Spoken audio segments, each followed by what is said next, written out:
So tell me how this all got started. Well, it all started with a house.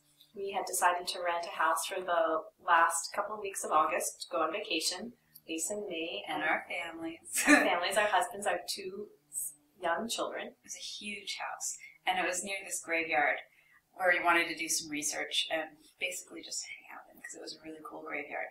It was right outside of Boston.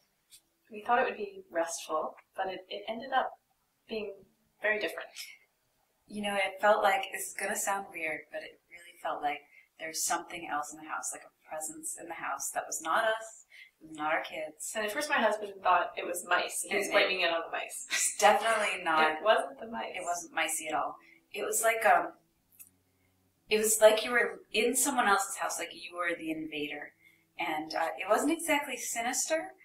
It was more inhabited. Yeah. And you could find it at the most unexpected moments. You would just be sitting alone reading a book and you would think, I just don't feel alone here. Or once I was out in the garden and a shadow fell across my lap and I looked up and there was no reason for it. And it was just kind of an accumulation of things that kind of made us start to think, this is just a different experience. And it's like, you know, it was one of those creaky old houses, so there were noises that you weren't used to. But the noises, they felt a little more specific. And my friend, we rented it from my friends and we were just supposed to water the plants and stuff.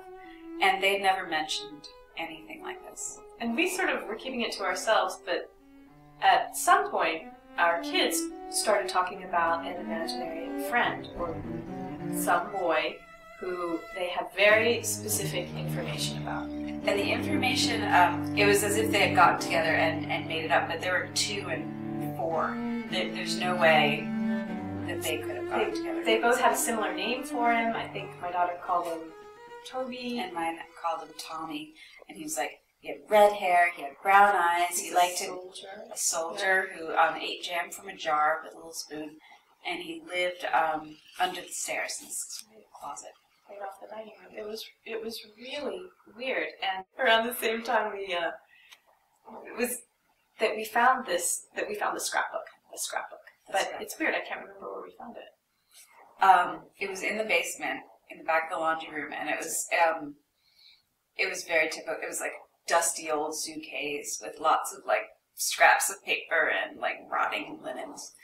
But it was amazing. It was probably Victorian era, Civil War, because there were all these soldier pictures in it. Well, it was completely decrepit. I mean, it was in terrible state. It was falling state, apart, crumbly.